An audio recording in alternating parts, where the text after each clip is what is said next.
All right, let me make sure we are streaming here. Oh, onto YouTube. Ooh, fancy. Yeah. Did we say this is live? We're live. Live. I'm live here with the Glovebox gals. Oh my gosh. I think it's only fitting we do a little bit of an introduction here. So we'll go top to bottom. I don't know how it's oriented on your guys' screen, but let's start with Chelsea. Chelsea, give us the 10-second intro. Who are you? Where are you from? What do you do? Hi. I'm Chelsea. So I am a Glovebox guru. So all of us are on the sales side. I actually come from a mortgage background. So I have that in my back pocket, but I am a road cyclist. And then I also coach Pilates. So kind of just you do that too? I knew that you coached Pilates. We can spot each other from a mile away. I knew it. It was like this vibe. I caught it. The glow. Yeah. Uh-huh. Yeah. Cool. So that's my 10-second. Fantastic. Natasha, go ahead.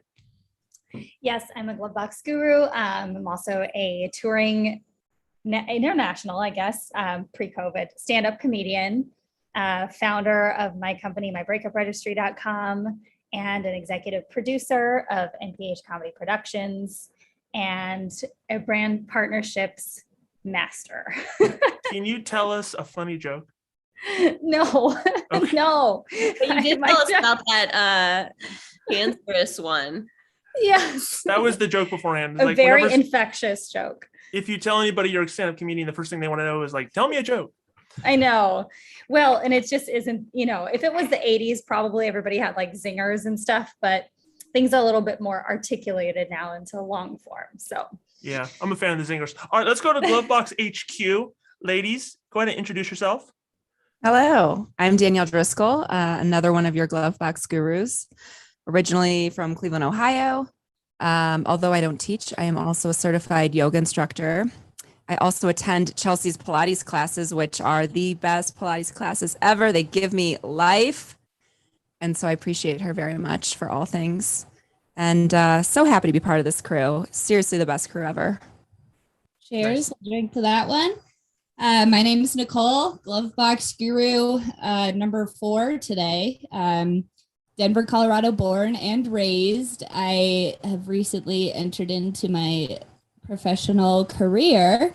Aside from that, I'm the CEO of Glovebox. Really? Yes. It's we had to change of hands. It's finally in capable hands now. That's good. Thank goodness. Closing the Series A. Nice. Well, hey, thank you guys so much for being here. Now, I want to first start off with this question, and I don't care who takes it.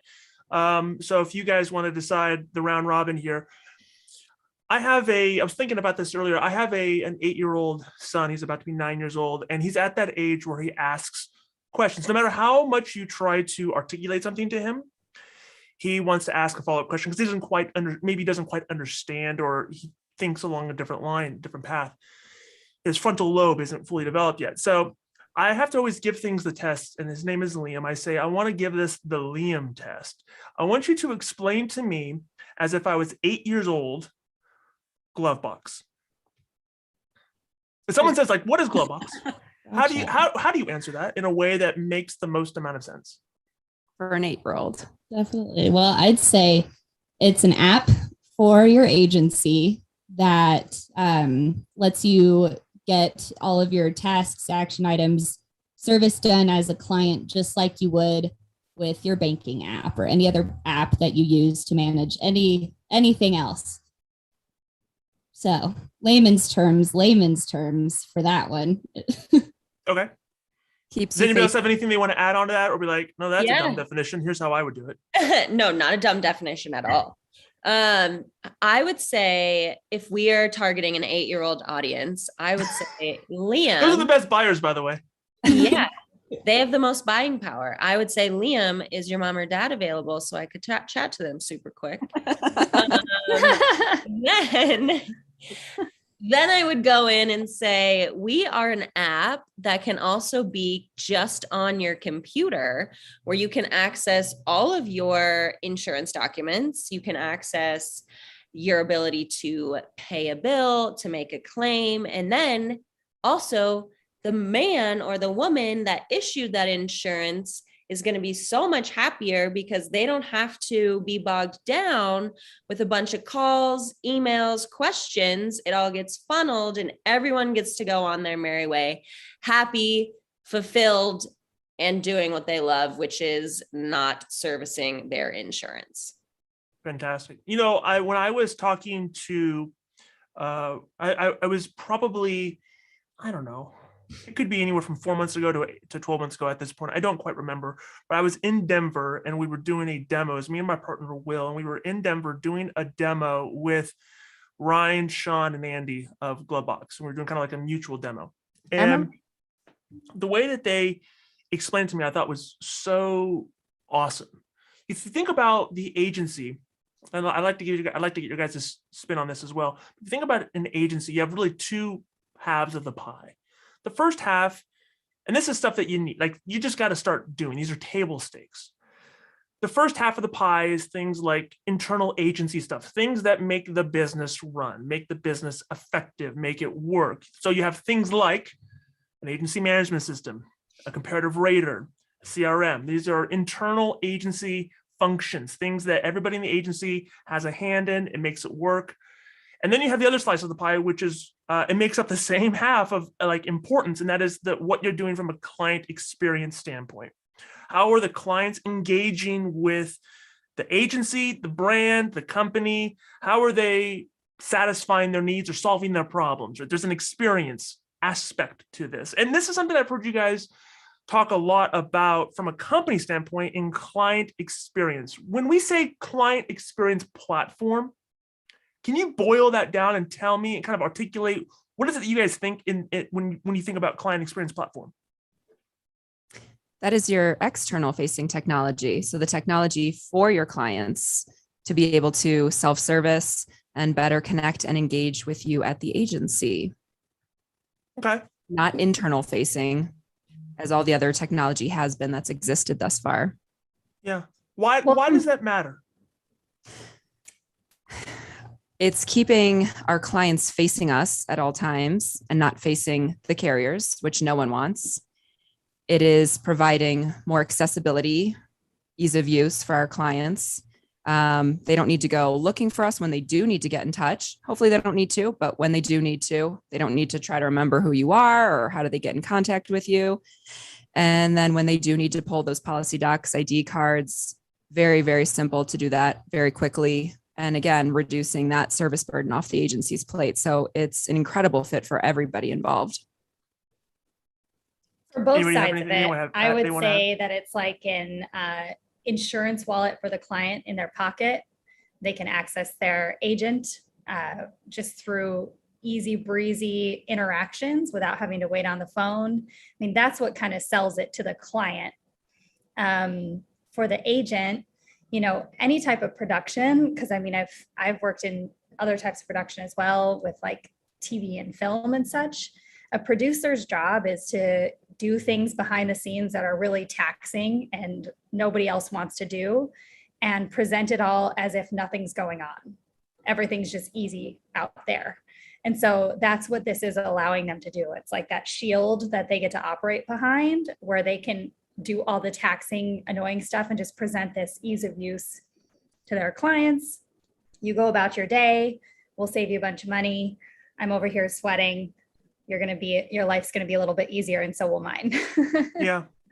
Yeah. And even if we break the 3 words down, client experience platform, to exactly what Danielle was saying, it's for your clients. So it's client facing. Experience, it's that experience, like what Natasha was saying. We want them to have a good experience. When you think of a client going to a carrier page, it is, I know we're on YouTube, so we can't curse, and I will You can not say whatever you want. Okay, they're pieces of shit, and their platforms. I didn't think you were gonna drop a 4-letter bomb, but okay. No, I'm just go ahead. That I could go there. And the way they just present their data is not client friendly. So we put the client first. That is our mission. That is our goal. Because at the end of the day, none of us, even agency owners, are anything without our clients. So how do you make your client happy at the end of the day? That's that last word, that experience platform. You create a platform for them to have something that is an experience that is not that of the carrier, but that is of yours, the agency, and that is good. That you're in control of. Yep. Correct. Yeah. Mhm. One of the things that we talk about here on our side, and when we look at the existing ecosystem and who the players are, and we think about why we are betting on ourselves, why we think we're going to win, is because what differentiates us from, say, other competitors who might dabble in some of the things that we do is we believe that none of them are thinking about our customers' experience. And we think that because we don't even think they think about the customer's experience, which would be the agent. Right. None of them even think about that. If you just go through the process of working with any of them, let alone thinking about the customers of our customers, of agents, and that experience and what it means to interact with an agency. And so when I see companies like Glovebox emphasizing that client experience, and I know it's a buzzword, it's been a buzzword for about 10 years. When I see them kind of emphasizing that client experience, those are the companies that I think are really like the 2.0 of insurance technology, the ones that are prioritizing and empowering agents to provide a better overall experience. And here's when I think about the importance of, if we're hosting this on the Better Agency channel, like this is not just a pitch for Glovebox, but although I think they're the best platform on the market that does anything like this. But when I think about why Glovebox is so important, I think about it from my own client experience. So I had an agency and I sold it to another agent. My agent uses Glovebox. So I'm a customer. Again, client experience. I have the Glovebox app on my phone and I can use it. And when I think about if I was an agent, why it's a no-brainer to have something like this, to me, this is me. And maybe my list of priorities are different than other people. I don't particularly care I don't care about the ID cards. I don't care about any of that. You know what I care about? I care about the idea that I'm never going to leave that agency for another agency, especially if they don't have this accessibility. Nope. And so when I think about the value from an agent standpoint of why this is a no-brainer is because it's not because my clients can get the documents, it's because it improves my retention 1,000-fold, right? It takes me from 90% retention to 93% retention. And when you're talking about a $1 million book of business or a $5 million book of business, that's the money. That's the stuff I care about. Money isn't made on new sales as much as it is in retention. So when you have a platform that allows me to improve my agency retention by multiple points, that is a ton of revenue. That is revenue that I don't have to go source in new business.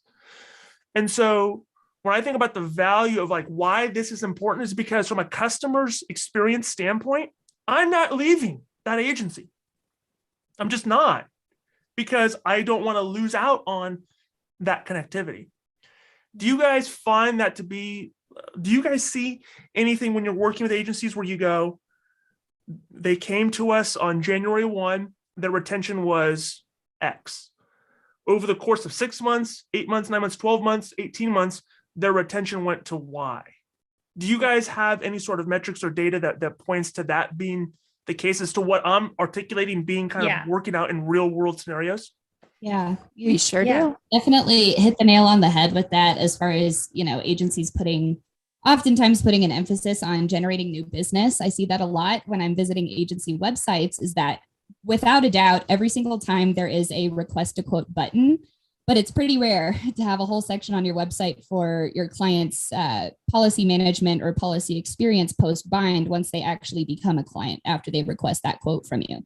And it's definitely an important paradigm shift for agencies to be cognizant of, is really putting an emphasis on your current client's experience, because retention, like you said, is way better bet on your money than generating new businesses. So as you know, a newer company, we're building up that data a little bit more, but we do have some pretty solid case studies. And, you know, like with most companies, we have an ROI calculator that does take retention into account, as well as cross sells and referral opportunities.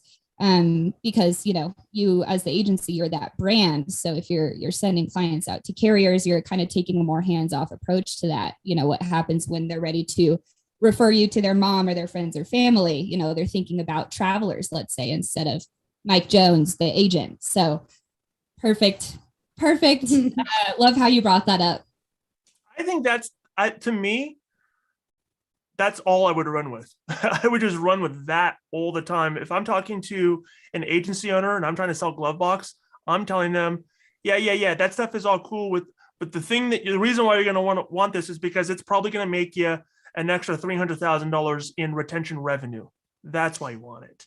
Well, and by the time a client generally comes to an agent, I mean, because I just know this because I lived in Los Angeles for 10 years, and anytime I needed my insurance information, it was because something was happening. I was getting pulled over for something. And so it was a friend of a friend's cousin who was my agent. Her name was Karen, of course. And I had to email or call Karen in the middle of the night quite a few times to get some information that I didn't have. Did you talk to her manager? No, I didn't. She didn't have the speak to the manager haircut. Yeah, she asked for Natasha's manager. Yeah. And so generally by the time somebody is trying to get a hold of you, something's already got them pissed. And so if you can, again, that's back to that producer brain, like prepare for the worst before it can happen. So reduce the friction. You just reduce the friction. By having our platform and white gloving the setup of your client's Glovebox, they're not going to they might not log in for a couple months until they actually need to. But the second that they do, everything's there. They have access to everything. And now they're getting pulled over and they're okay. You know, and now they're not calling you upset. Now they're probably calling you to thank you the next day and refer you out to some friends of theirs because everything was just really slick on your side. Yeah. So it's just, they're not thanking you because maybe they got in some deep crap. They're definitely not leaving you. Right. Yeah, And if it's hooks, right? It's putting hooks in the client in a good way. I mean, it sounds like it's negative, but in a good way, you're putting hooks in the client to where they're going, why would I leave? That sounds like a dumb idea. Mm-hmm. Correct. And even if the rate goes up $5 a month or whatever, like I'm not leaving because then I got to go back to what it was prior. And I like what I have now. Now, before I get into kind of like opening up a can of worms here, I want to talk specifically about some of the things that I remember when I sat and I looked at Glovebox. I thought, this is, from a feature standpoint, this is the game changer. And if there's any agents who are thinking, how do I grow, or thinking of ways to grow and with new business, I go, this is freaking fantastic. And it's your guys' hijack feature, the ability to connect to business that isn't even in the agency. Can you guys talk a little bit about that? Bring that down to the first floor here a little bit and explain a little bit about that and how you're seeing agencies utilize that. Like, you mean the cross-selling ability? Yeah. So, so that you wrote their home, right? Because it was referred to by a mortgage lender, but they have their auto with Geico or Progressive or somebody that anywhere outside of the agency. And talk about the hijack feature a little bit. Because Glovebox operates like an insurance wallet, in a sense, the client can add any outside policies. And if they're fully integrated, like a lot of our major carriers are, even if they're not independent, the client can attach their documents manually, just in a couple of seconds. And then the agent can see all that on their side. So just a really good cross-selling opportunity. And if anybody wants to take how referrals work, take it. Yeah, it's really the biggest wow factor that, you know, by and large, every single time on my demos, when I talk about the user hijack or the ability to cross sell through Glovebox, it's so important for these agencies. I mean, they're having conversations. You know, if I was one of your monoline home policy clients and you were trying to talk to me to cross sell my auto, but I said, oh, I have Esurance or Geico already, you'd say, oh, that's no problem at all. Did you know that you could actually connect those to my app so you have one place to manage all your insurance? Right. And upon me connecting that, they could stay on top of that. And the same goes for prospects as well that log into the app. They can connect their existing insurance to help them with the quoting process a little easier. And now they're already in your platform. Yep. Yeah, and the value isn't that they're able to, like, it's great, like the customers can do that, but if it wasn't made like crystal clear as an agent, if you're proactive enough and you've got the team to do it, like that's how you start to win more business, is like being proactive with that information. It's not just to be able to have and be like, yeah, you go connect your Geico thing and then never talk to them again. It's connect your Geico thing so that you as the agency, their Geico policy, you can make recommendations, whether it be on coverage or rate or whatever the case might be, But and see, being able to win that business. Now you're really tapping into a can of worms, because this is where we have to really hone in on agency owners of like, listen, we are providing this amazing service. And I can say this full-heartedly that all of us believe in what we're selling or we wouldn't be here. But also at the end of the day, you still have a job to do. And that job is to talk about your platform and to talk about your agency to your clients. And exactly like what you were saying, this isn't just once they drop their docs in there, it's all right, you're good, bye. It's stay top of mind, like still engaged. We're not telling you to completely disassociate from your clients. In fact, and what I often like to say is this is a way to get even closer and even more connected to your clients so that you do take your retention from 90 to 95. Right. 100%. For the agencies, I was just going to say, for the agencies who are nervous that we might take away some of that personalization, just to tack on to what Chelsea said, it's bringing you even closer to your clients. Yeah. No. I when I think of taking away personalization, you know what takes away personalization even more is when I feel like I have to call you for everything and wait 24 hours to get anything done. And then I want to leave the agency to go to an experience that more suits what I want as a consumer. And that, like, pick your poison. I can either give clients the ability to do some of the things that they want to do, or have some of the experience that they want to have, or I can risk losing them to somebody else. Like, what's worse? Agents, this is going to sound bad, but one of the things that people always ask us is a question we get often asked all the time is does Better Agency do a happy birthday campaign? And we say, well, yeah, but can I be honest with you? Nobody cares about that. Yeah, I was going to say, do you care? Like, nobody really, like, as a consumer, I don't care about that. You know what I care about is being able to have reduced friction. That's not a valuable touch point. Telling me when daylight savings is or wishing me happy birthday, that's not value. Like, that's annoyance. And it's annoying when I have to call my agent or email them, leave a message, leave an email, wait for them to respond 24 hours later to answer the most routine question or to provide something. I don't like that as a customer. Does anybody like that? And then agents turn around and say, well, that's personal. That's me providing a personal touch. No, you're providing them with a crappy touch. Like, that sucks. Like, you're flat providing out, them that's with garbage. the bare minimum. You're literally providing them with the bare minimum. Like, sending a standardized birthday email. It, like, guys, we know that you don't actually know it's my birthday, and this. I didn't wake up on my birthday and go, gee, I hope my insurance agent wishes me happy birthday, or I'm out. Right. Yeah. Like, it's no. not going to make or break the experience. In fact, you know what? We should set alarms on our phones to reach out to our insurance providers on our birthdays and say, hey guys, it's my birthday. Where was that email? Where's my card? I want to open up a real can of worms here. And I would like each of you, if you could, let's go around here. And I want you to tell me, when you think about, from your point of view, or things that you see, what is the biggest problem facing the agents today? Like, what's the biggest thing, or better yet, let's rephrase the question a little bit. What's one thing that if agents knew, if they knew this one thing, it could change a ton of other things? what would you say would be the thing? And I think there might be some redundancy in answers, but I also think that you guys probably talk to enough people, or you have your own unique point of view where you go, this is what I run to. This is how I would frame it or think it. If they knew one thing, it could change everything else. Okay. People don't actually want to talk to you on the phone. It's true. I would give you two quick things. One, stop judging who will or will not use technology. You'd be surprised. Stop it. And the second thing I would say, I just posted this on LinkedIn and it got a lot of likes recently.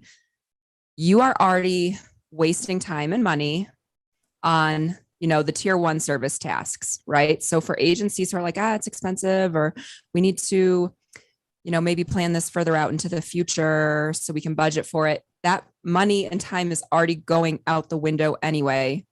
And another thing I just posted on LinkedIn recently was that Twitter was just sold for $44 billion over a 2-week time frame to coordinate that whole deal. So we can work a little faster to get technology to help our agents and CSRs to retain customers and, just provide a better service for our clients. I will say, you go, Chelsea. Well, to be clear, we are definitely comparing Glovebox to Elon Musk and Tesla. Yes. And rightfully so, right? I mean, We they're on the are a same rocket level. ship. I think of like going to Mars and, they're the same. Absolutely. I have a big point as far as technology, just from a personal endeavor. And I talk to certain agencies about this if I think they're really entrepreneurial and would get it. But I launched my own startup in 2021. It took me a year to plan, a pretty heavy development phase to build, to craft the user experience. It is financial based. So I had to get very expensive development to plug in all the proper financial features and plugins to be able to make it function on the back end. And it cost me upwards of $50K to do it.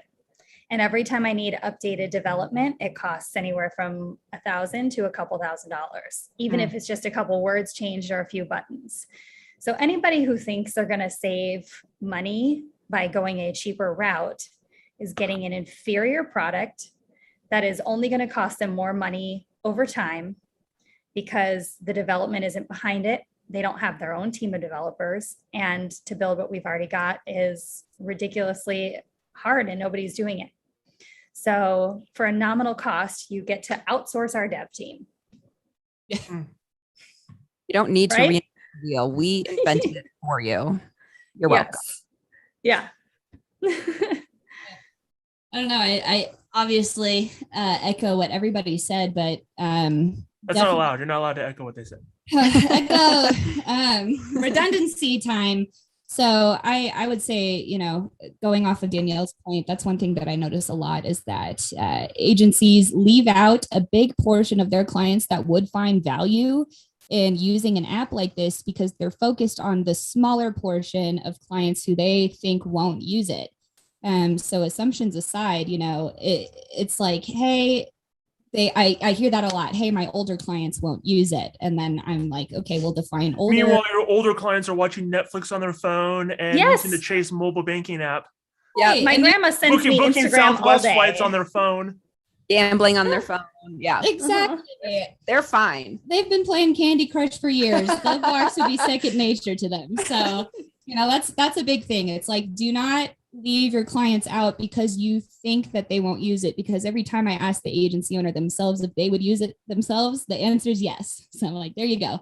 But the other thing too of what Natasha was saying, as far as agencies kind of getting scared about this investment in technology or just being wary of technology in general. I hear that a lot where they're like, let's put a pause in this. I'm going to keep developing my current systems. And those current systems have not worked for them thus far. And there's no way to develop them further, Or been updated in a decade. A lot of those systems. Oh, dude. I tell people all the time, half the technology that I see people using, half the technology that I had to use is older than Windows 95. Yeah. And it still looks like Windows 95. I mean, the Yeah. Like Encarta is more relevant than these things. I mean, it's ridiculous. So on that note, I would imagine you guys talk to a lot of people on a regular basis who complain about their agency management systems. What would be some of the common things that people you see people are being frustrated about, or like what are the main reasons why you think agencies are putting up with horrible technology? Because it's there. Lazy. Yeah, 100%, literally. Because Let's it's just call it out. Yeah, because they have a product that was thrown in and was like an add-on, and they're like, well, we have it, it's here, we're just gonna use it, but they don't actually use it.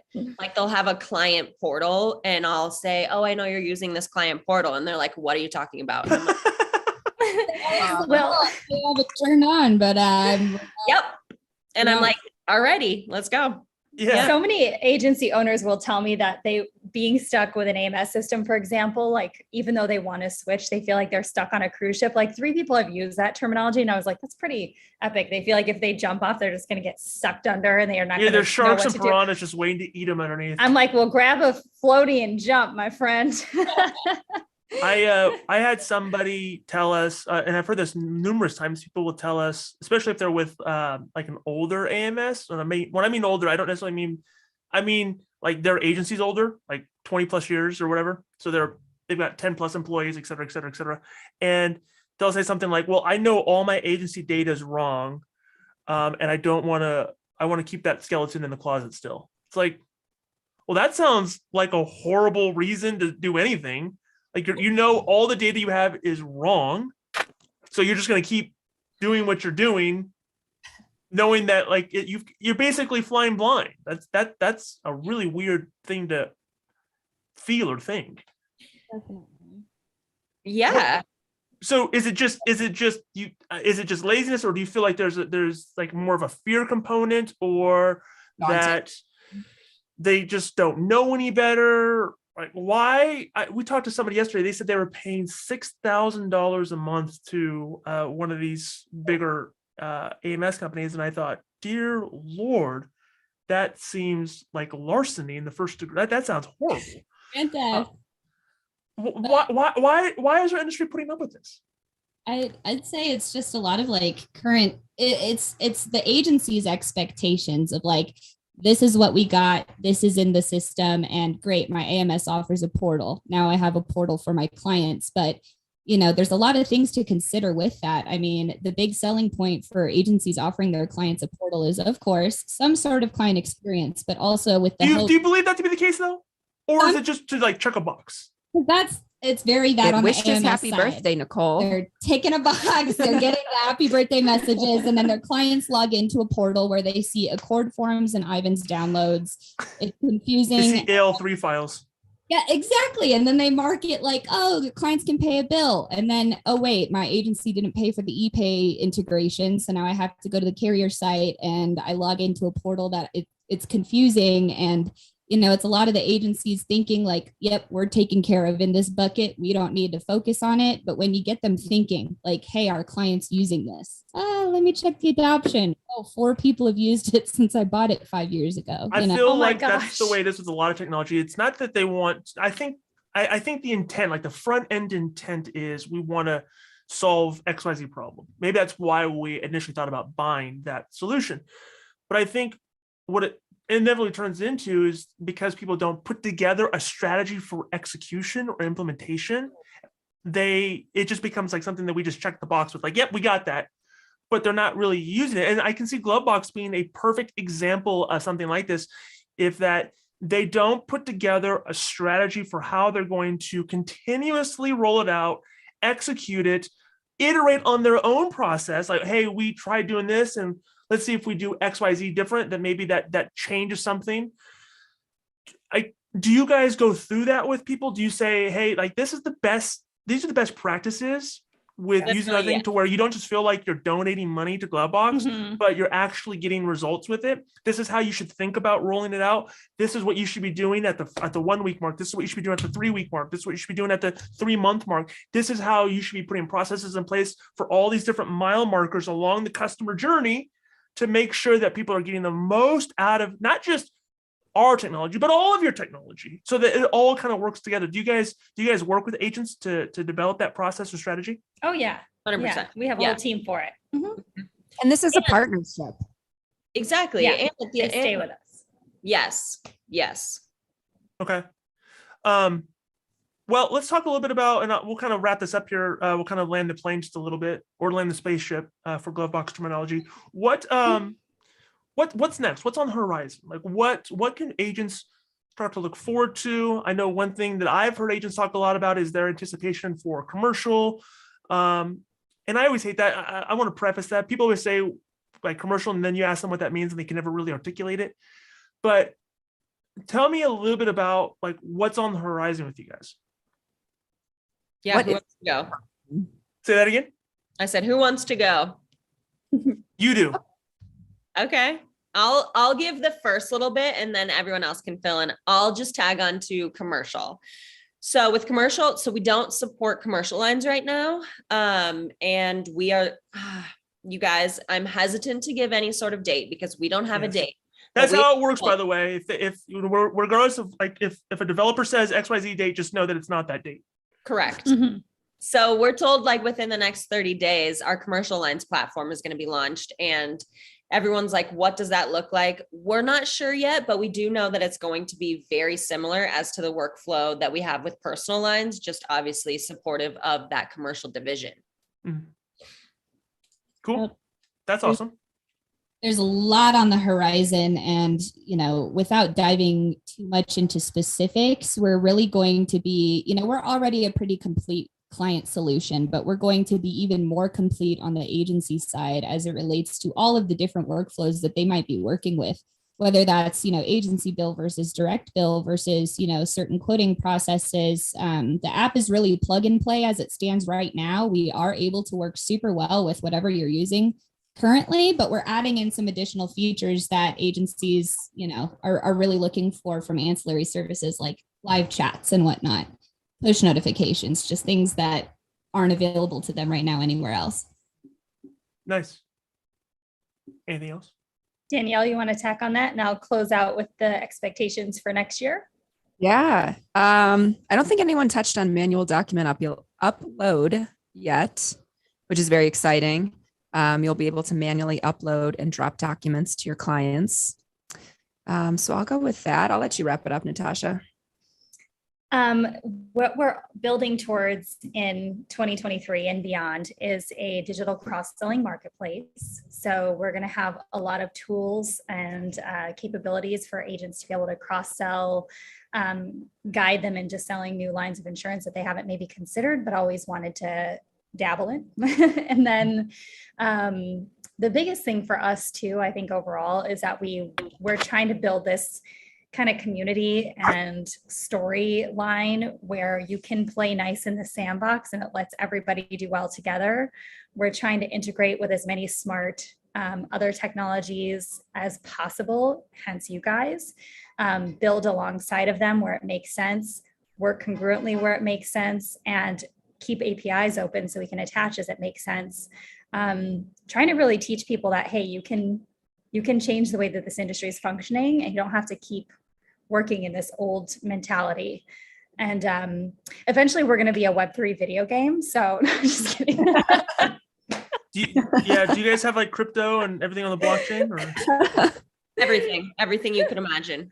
We're I can trade my Dogecoin. We did NFTs for the one city.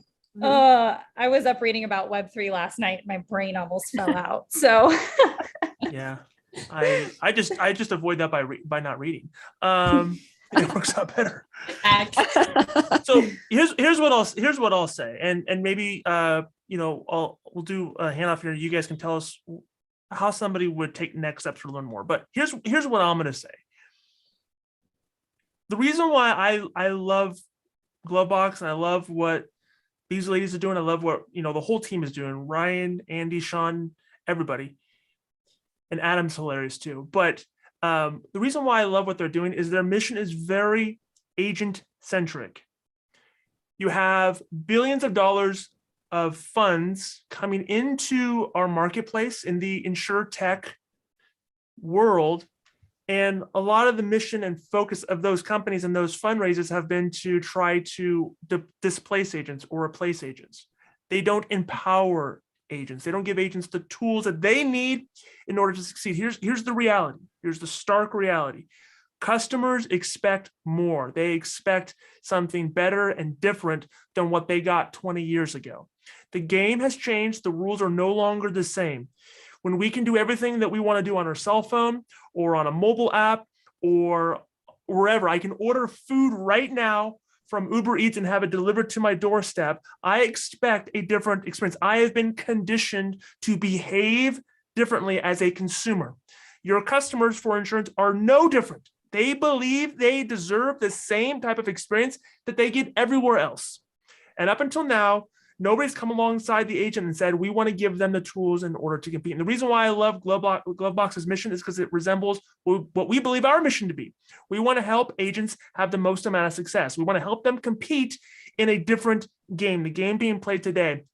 We don't want agents to have to fight the same battles today that with the armor from 30 years ago. They've got to be well equipped, well armed in order to really not just survive, because that's not what we're talking about. We're talking about making agents win and have success.